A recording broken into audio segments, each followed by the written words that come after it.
Amerikanska St. Louis i Missouri har på kort tid dragit hela schackvärldens blickar till sig. På The Chess Club and Scholastic Center of St. Louis anordnas fabulösa evenemang som saknar motsvarighet i resten av världen. Och det handlar faktiskt inte bara om fantastiska spelförhållanden i exklusiva nyrenoverade lokaler och attraktiva prispotter som lockar till sig toppklassiga spelare. Det handlar också om allt där runt omkring. Duktiga och trevliga spelare som ställer upp på intervjuer och fotografier som ger publiken en chans att koppla spelet i partierna till ett ansikte och en faktisk person. Det handlar om hur man i St. Louis har lyckats göra tävlingen till en fröjd för publiken att följa, och då även oss som på praktiskt taget sitter på andra sidan jordklotet. Här om veckan berättade vi om The Kings vs Queens Tournament, i vilken man genom online-sändningar som producerats av den oerhört engagerade och kompetente schackjournalisten Macaulay Peterson gav publiken ett fönster in i turneringen. Jennifer Shahari och Yasser Servan kommenterade turneringen mästerligt och gjorde hela sändningen till en spännande och intressant show. Det väckte liv i partierna och gav en röst åt alla de idéer och tankar som spelarna har under partiet, men som avfärdas i processens gång. Sånt som formar spelet i partierna, men som vi som följer partierna normalt går miste om. Tack vare Macaulay Peterson har vi på Mitt i Schack nu fått möjlighet att dela med oss av upplevelsen The King vs Queens Tournament. För det är nog faktiskt bara så att man kan benämna turneringen i St. Louis som upplevelser. Welcome back to the St. Louis Chess Club. I'm Jennifer Shahadi with Grandmaster Yasser Sarwan, and we are at our final round of KVQ, a battle of the sexes. This one is the regular chess position. I think that's 518 and 916. Okay. And we almost drew it last time, right? We almost drew something very similar to this. Yeah, very close. Just the rook and knights in wrong squares. Exactly. So, what do you think, Yasser? Well, now we're playing for honor. We've run out of excuses and explanations for why the women have performed so poorly, and now they can just let it all go and just play for the individual prizes and go from there. We see that in the opening move, by the way, on move 1, Hikaru's vast repertoire, he's pulled knight c3, knight c3 out of his hat. And let me just see if more moves have been played. Out of his hat. Out of his hat. I wasn't sure what you were going to say there. Yeah, I was going to say, d5 has always been the way to answer knight c3, in my opinion, and that was Irina's choice. Now that could transpose to one of those Veresov type positions we were looking at earlier, but instead of d4, Hikaru played e4. Right. Now, Hikaru obviously is not going to be using his most treasured preparation in this event, especially now that he has 8.5 out of 9. Sure. He's playing in some major events coming up, including Bilbao, which is split into 2 parts, Sao Paulo and Bilbao. Now, but what would really surprise me is they fly first to the opening ceremony in Bilbao. Okay. And then to Sao Paulo, and then back to Bilbao. Oh, wow. He's doing that. They don't do that. He's doing that. Right, well, the players, rather. Right. Oh, all the players are not flying. No, Hikaru's doing, that's his schedule, Hikaru's schedule. Okay, so Hikaru decided to fly to the opening ceremony and back. But yeah, that seems pretty crazy. Crazy to me. A crazy flying schedule for Hikaru, although, we know that he likes to fly and he likes to rack up his chairman status or whatever the -- 1 status is. Gold miles. Yeah, exactly. Okay. So after that, I think he's also playing in the London Chess Classic, and Macaulay's going to be producing a show from there. So a really hectic schedule for our star player, although I should point out that I did misspeak in some of our earlier broadcasts and say that he's a #1 rated U.S. player at the moment. That's actually not true. On the current list, Gata Kamsky is number 10. Okay. And Hikaru is number 11 or 12. Oh my goodness, I didn't realize that either. Gata's been playing very well indeed. He was a great leader for the American team in China, by the way. He fabulous on board 1. So Gata's been playing very well. Yeah, maybe, and you wonder if it's maybe partly because of Nakamura that, he got a little kick in the butt there. The competitive juices get flowing. Yeah, let me just see if more moves have been played by Irina. I wanted to say something about the position, which was, funnily enough, I like playing the Caro-Kann. as black. And in this particular position, without the moves d4, c6 being played, I think the move knight f6 is a really good move for black, actually. And the difference is that black doesn't have to play c7, c6, but can actually use that tempo very meaningfully. You can play like bishop f5, or even the very bizarre-looking queen d5 move.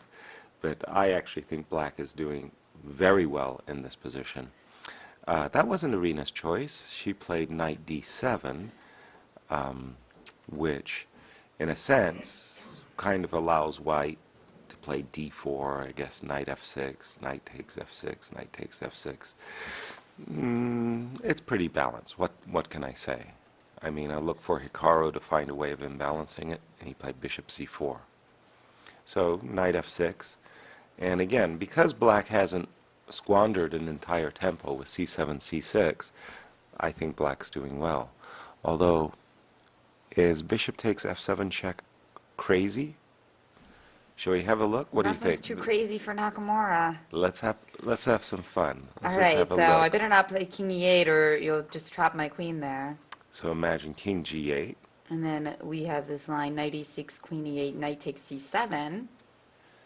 But this is different than that the regular lines that you see in the Philidor, where the knight Is already developed, so Yeah, d2 so- is not such a so devastating here, threat. Yeah. exactly, I could play queen f3.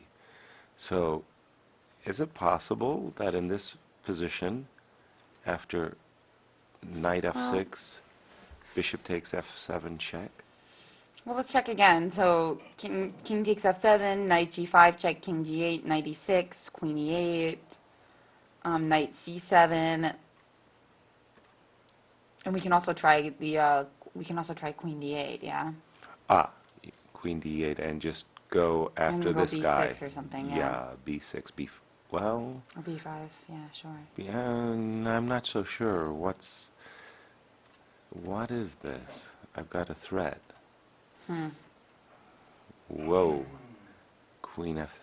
Funny business. Maybe, and Well, we again, can keep it going. Maybe b6 was better, so that I could Okay. play knight c5 here and kind of have myself anchored a little bit in case of that variation you pointed out. queen f3, say knight c5. Yeah, it's bishop b7 threatening and stopping your queen b3 move.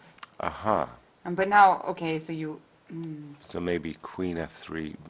Well, queen f3, knight c5, sure. And still just play like b4 or something here? Something funky? Yeah. Yeah. I'm not sure either I anymore. mean, it's really a mess though, because g2 is also hanging at the end of these variations. Exactly. Once we take on a8, so.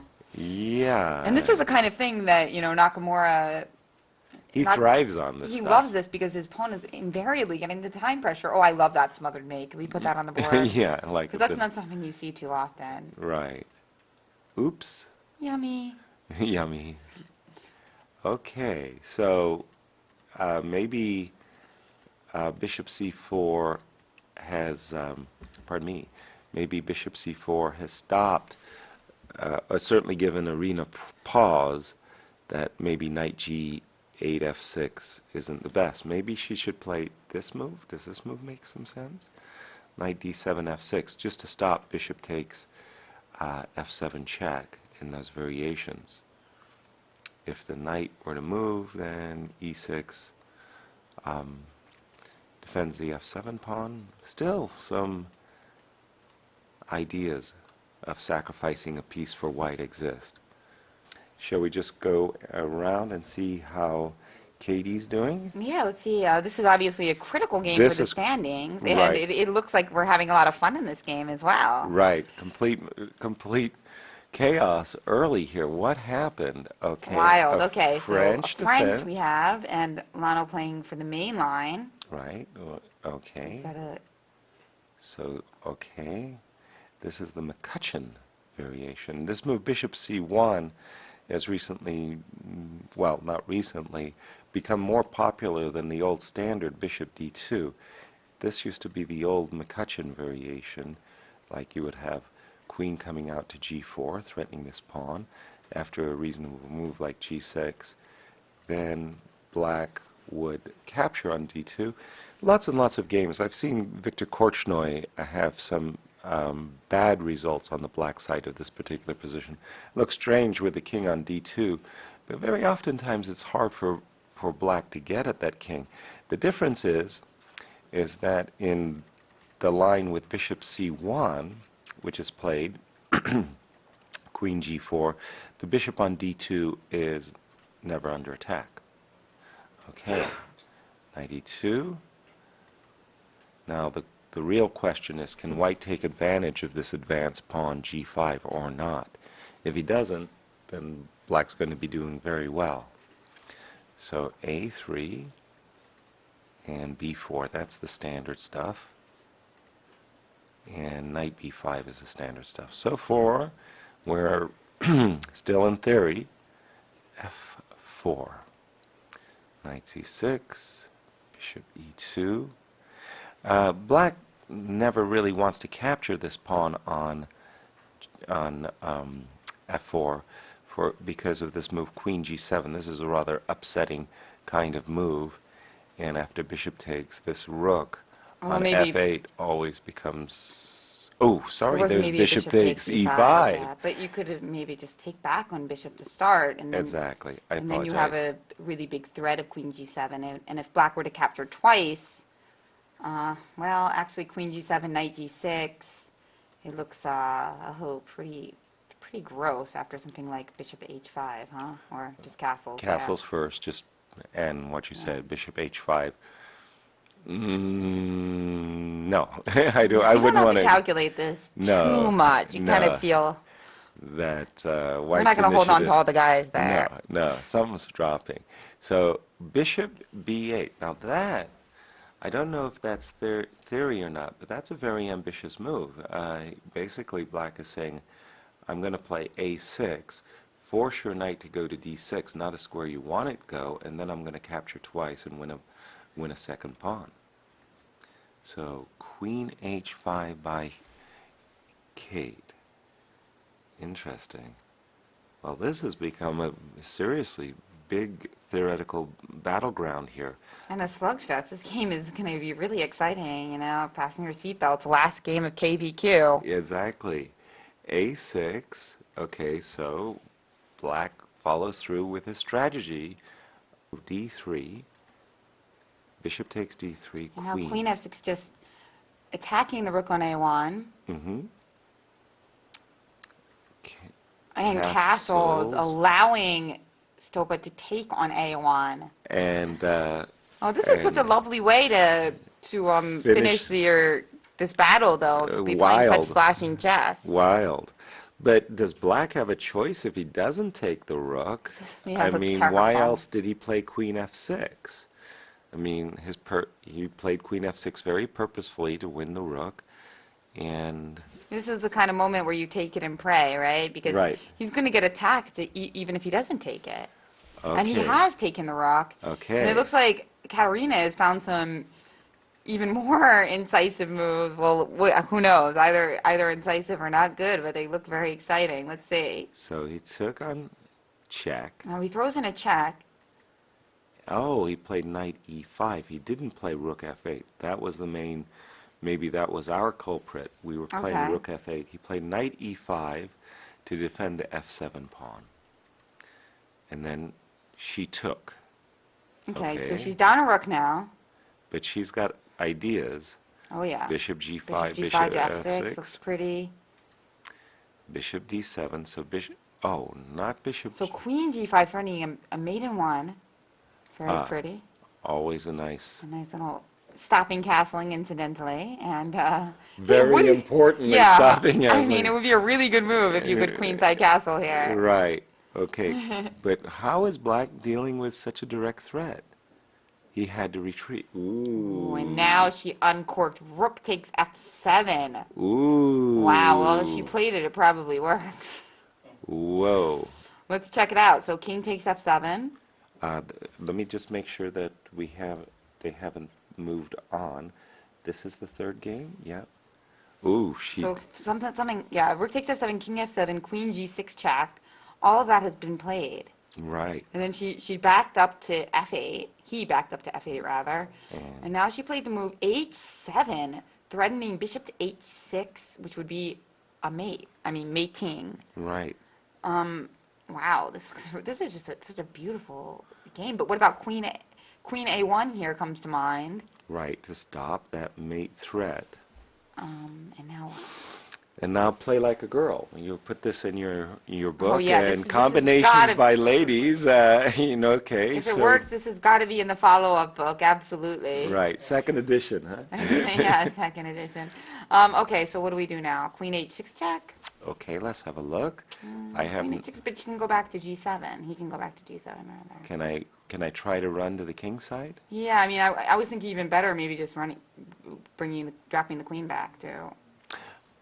Drop. Oh, pardon me. Excuse Yeah, me. okay. Queen can retreat, blocking the check. You're Yeah. right. Okay, that's two rooks, by the way. Yeah. I mean, fantasy is nice, but But two rooks, Jennifer. So what two happens rooks. after h7, queen a1? What to do? Right. That's what we're anticipating. Queen a1. So I'm sure Katie's got some clever idea up her sleeve. Not a lot of checks. I mean, let's see. If queen h6 checks really are only reasonable check, and then if queen g7, queen f4, it seems like the king can kind of run, yeah? Well, pardon me. Check, queen. I'm just having this but it's two rooks. I was thinking of bishop g6, trying to set up, a really gross Pretty checkmate. neat, yeah. But I mean, after rook takes h7, black just gives back one rook, and it, I think, is a happy camper. Yeah. So what did she have in mind after queen a1?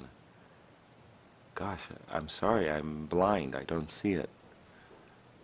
Queen a1, very logical move. Did she need Which has been played.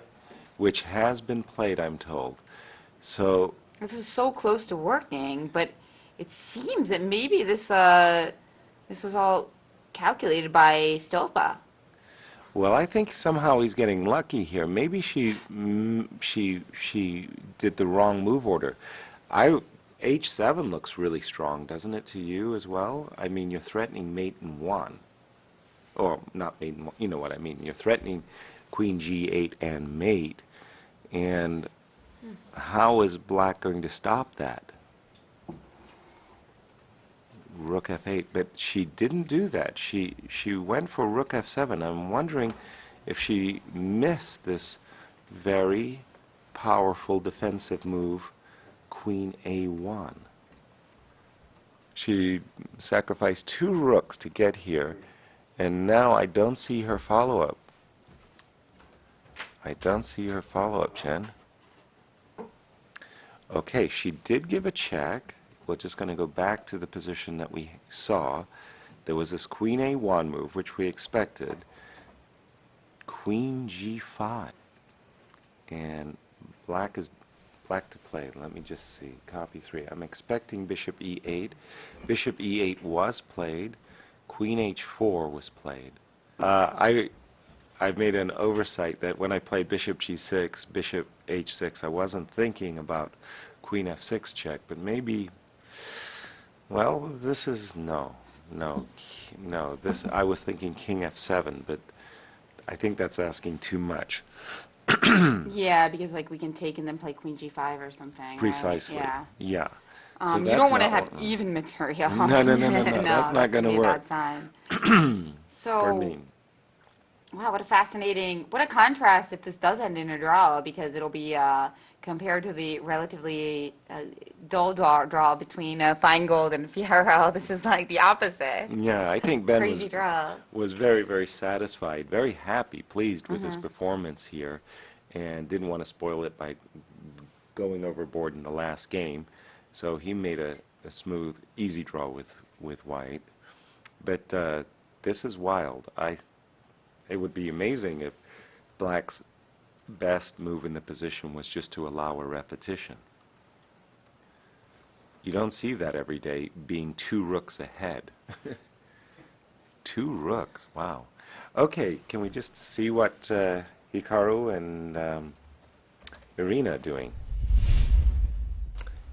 Wow. Hikaru Nakamura, everybody. Well- Congratulations. 9.5 out of 10. I mean, wow. Yeah, Good very job. nice. And before you go, tell us Yeah. about your plans. You're going to Sao Paulo and I'm going to Sao Bilbao. Paulo and Bilbao for the Grand Slam final with it's a 6-player double round robin with Anand, Carlsen, Aronian, Ivanchuk, and Vallejo. So you're going to get 9.5 out of 10 there as well, right? Yeah, maybe. We'll see about that. That would be really nice, but it's not going to happen. And you have a crazy travel schedule. You're flying into Bilbao for the opening ceremony, I understand? No, there isn't an opening ceremony, but I am flying to Bilbao anyway, just because I'm crazy. Oh, that's why. I thought Yeah, I thought that Also sounded out of like the bow. Yeah, exactly. So, you just like to fly a lot. who doesn't? It's great. It's the best thing in the world. Right. So after that, I play. What do I play? I'll be playing the Town Memorial in November. And then- 10-player round robin, and then London. London, and then Vaikonze. So that's You're busy going to- schedule. And you're going to be playing the very, very highest rated players and best players in the world during that Right. whole 4-month period, Exactly. too. You feel ready? No, but I'll get there. All right. Well, thanks again, Grandmaster Hikaru Nakamura. Fantastic result. Wow. And such an exciting schedule ahead. It's always great to watch his games and see him compete against the world's best. Oh, definitely, definitely. I did a kids camp here in St. Louis, and The U.S. Chess School. yeah, the U.S. Chess School, and a big topic of conversation was Hikaru's chances of becoming world champion, and I had to temper the kids by saying that there's a lot of great players, and they don't all get opportunities, and it's really hard to win the world championship. Yes, they would answer, but he's favorite, right? Aww. No, it's really tough. Let me repeat myself. Aw, that's such a sweet story. But his chances are like 80%, right? They're like, no, guys, come on, just a second. What am I? Do I speak English? Hikaru's smiling ear to ear here in the front row about that story. Yeah, it was But very yeah, sweet. he keeps the kids inspired, the Oh, youngsters. without question. Without question. So that's fantastic. Yeah. And I just want to thank everyone for joining us and all our amazing guests throughout the week. We actually have some of them in the audience now. So Grandmaster Alexander Kosteniuk, International Master Mark Arnold. We have Martha Fierro here in the audience. We've just had such a ball talking to all these people. It's been you great. know, about chess, 960 and everything. So And thanks to the St. Louis Chess Club and Rex and Jeannie for making it all possible. It was really a lot of fun. And to you, Jennifer. oh, thank as well. you. It was so much fun in the World Chess Hall of Fame. We also have Chris Bird, who's been the tireless arbiter here, and finally our producer, Macaulay Peterson. And I just want you all to keep your eyes open to stlouischessclub.org because there is going to be news on the upcoming U.S. Championship. That should be in the spring of 2012, and we'll definitely be doing a show from there. So. Wonderful. Thanks, everybody, and this is Jennifer Shahadi signing off for Grandmaster Yasser Sarwan and the St. Louis Chess Club. KVQ, congratulations to the Kings, the winners.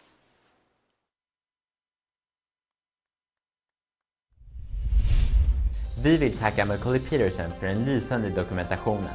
Nästa vecka är vi tillbaka igen med ett nytt avsnitt av Mitt i schack och då bjuder vi bland annat på fortsättningen av reportaget från Skokloster. Så missa inte det.